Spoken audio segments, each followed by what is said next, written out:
Hey guys, this is Hell Hades. This is a Raid Shadow Legends video. Guys, I just wanted to do a quick weekend update. We've got some interesting stuff popping up in the events scheduler, which is very unexpected, I would say. We're currently doing the kind of like Titan event for the Thor Soul, if you picked him up. So this is kind of like fusion on top of a fusion. That's pretty much what I class this as. It's not quite as intensive, but it's still pretty damn intense. I'm actually well on my way to like the fourth area, the fourth soul upgrade, and then it gets kind of like the juicy business end after that. We've also got this kind of like champion chase. If you're in the mix, 1 in 50 are picking up Odin. So I'm seeing a lot of chatter about this in Discords and on Facebook posts and all that type of stuff. You know, people that are either leading, thinking they're safe, or people that are getting wrecked and are very sad about it. Yeah, I mean, there's a lot of time to go is all I would say, right? If anyone thinks they're safe, don't go cheering it on yet. You've got another day, and a lot can happen in a day. With shard pulling, a lot can happen in 15 minutes. So bear that in mind before the end of this is over. These are very, very polarizing in how people feel about this type of event. What if you end up with crypto? Is this guy a crypto millionaire? I don't know. But he has got 300,000 points. Double the next guy in the game. In the whole game. I think there's something like 4 million players on average per month that play this game. Double the next guy, which is insane. Priest Guardian, I'm sure this is someone who chats on my content quite a bit. If it's the same guy. Some of the mad guys up there. But honestly, like if any of these were in my group, I wouldn't recognize the names. Maybe it's just I don't know, like if some people do, but there's no like clan indicator that says, oh, these are big whales or whatever. It's just dudes. So yeah, just bear that in mind. It can be a nasty finish on those type of things. So just kind of like watch out. So the reason why I wanted to just do this weekend video was mainly looking at the events that are coming up. And now that we get this in play, this kind of like upcoming event stuff, it is worth checking it out. There's stuff going on which I don't really know how to explain. We've got the Deck of Fate. So the Deck of Fate coming up, which does have hammer points in it, by the way. It's hammer time. It does have hammer points in it. And this is where we think we will be able to get Freya, but there's no talk about Freya in the what you can get, so maybe not. Maybe they've changed things up, but it says you can get hammer points and you can get artifacts. I would have thought Freya is here as well. I'm guessing though, but it says here, earn fate points through in-game activities, use them to flip cards. The rarer the card, the better. Does it tell us how we're earning points in this? No. So this is what I expected to be a shard event, if it is the Freya one. If it's not the Freya one, by the way, it might be a soul event. It might be going level up your champs. It might be, go and find artifacts. There's a whole bunch of different things they can do for this. But normally these are shard events if there's something juicy as the reward. So, I think I saw, who was it? Colred. Colred did a video and he was like, let me show you how long we've had a lit up portal for. And it was basically like a month straight. It was a really good video, actually. It's worth a look. I'll ping it down below.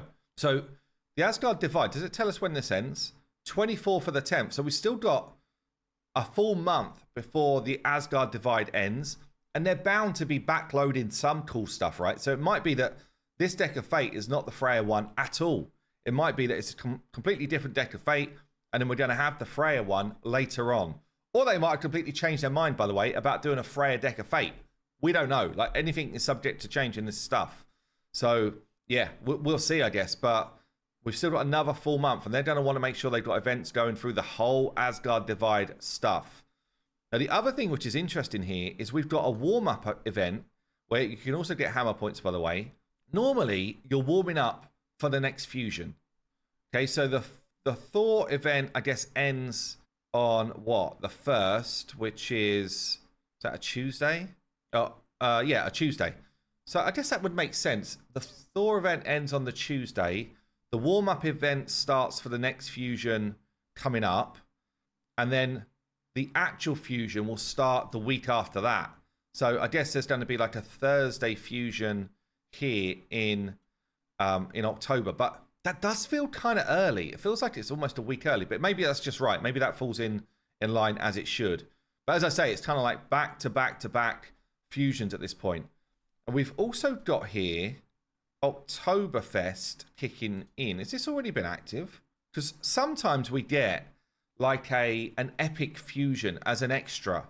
And this is what I'm wondering, is there like a week event? So we've had a few epics where you could just pick them up within the week. And it might be that they're going to do this as the warm-up to the main fusion. Sometimes around Halloween, they do stuff like this.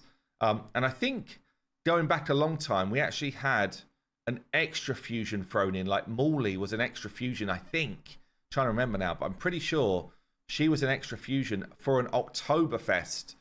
And then we had like an October fusion with Morley straight into a quick Halloween fusion. This is going back a few years now, so obviously things have changed a bit since then. But Oktoberfest is also live. I mean, it's saying it's live now, so maybe I missed events that are a part of that.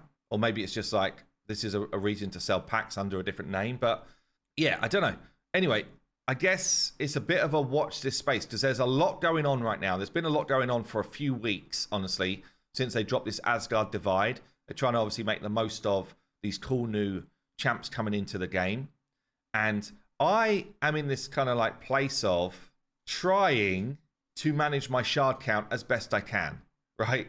I've not blown everything on, but I'm getting to the point where I am fully depleted. Like I feel like I'm not blowing everything all the time, but I have got to that place of fully depleted. I've got some sacreds in the bank. My ancients got done over the weekend for absolutely no return. My voids got done when there was a good void event just recently. I think I was trying for Odin actually. And the only things I've got really any number of are primals, because I didn't pull when we had the last 2 times primal on. But I won't be pulling primals unless there is a 2 times chance to get mythicals, because honestly, mythicals at this moment in time in what we're in here, late 2024, are where it's at for champs. Unfortunately, that's, if you look at high level siege players, if you look at high level arena plat players now, pretty much the teams are mythical. If I wonder if that's the same actually. Maybe it's not so much the same in Hydra Clash, but you still start to see like a couple of mythicals coming into a bunch of the teams. But yeah, definitely it's not just the same in Hydra Clash, because there's these other kind of like crazy teams that have already been out there. But yeah, I don't know, mythicals are slowly but surely kind of taking over the game. And I mean, I'm still in the place where I think mythical shards or primal shards are overpriced. I don't buy them really ever unless I'm buying, like a group pack and it feels like they're a decent part of that group pack. So, it's a tricky spot, honestly. The mythical thing's a tricky spot right now, because it's like, I know their quality. Like, most mythicals are absolutely absurd, and they're much harder to remember what the hell they do, by the way. Like in Siege, where I'm up against mythicals, I'm like, okay, I've just killed someone, but then they just, rotate into something else, or, it's really difficult to just get your brain around 2 kits on the same champion, or it is for me.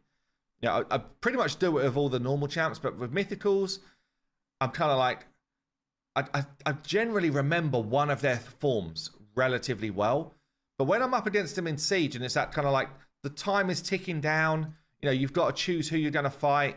You've got these Siege conditions where it's like, you have to just bring barbarians or something. And you're like, what does this one do? It's hard. It's really hard. So yeah, mythicals are where it's at in terms of just winning, some of that more complicated stuff. Anyway, I don't know where I'm going. I'm ranting all over the place, but do be aware. There is a lot coming up. And, I've said it a few times in the last couple of weeks. Like, you need to make choices around what you want to do with your resources to try and maximize what you can gain. And, you are the person that's in control of that. No one else. Anyway, have yourself a good weekend, and I will see you soon.